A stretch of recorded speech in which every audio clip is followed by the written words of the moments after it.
কেন চোখে পানি এসেছে বাবার কথা বলতে? কিন্তু বাবাকে অনেক ভালোবাসি তো এই জন্য। কতটা ভালোবাসেন বাবাকে? নিজের থেকেও বেশি। শ্বশুরবাড়ি যাওয়ার পর বাবার কোন জিনিসটা সব থেকে বেশি মিস করেন? বাবার আম্মু ডাক। মেয়েদের জীবনটা মূলত কেমন? যে বড় হলে পরের বাড়ি চলে যেতে হয়। আপনার চোখে জল কেন? বাবার জন্য। বাবা, আমি তোমাকে সত্যিই ভালোবাসি। মরার পরে আপনার চোখে জল আসছে। এই যে বাবাকে কখনো বলা হয়নি বাবা তোমাকে ভালোবাসি।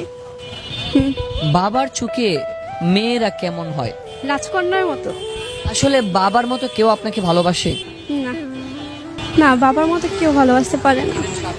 না, স্বামীও পারে না।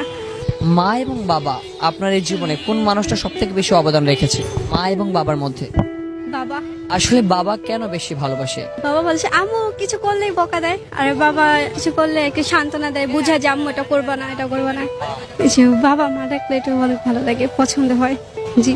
বাবাকে উদ্দেশ্য করে একটা না বলা কথা বলবেন যেটা বুকের ভিতরে রয়ে গেছে। যে বাবাকে কখনো বলা হয় না বাবা আমি তোমাকে ভালোবাসি।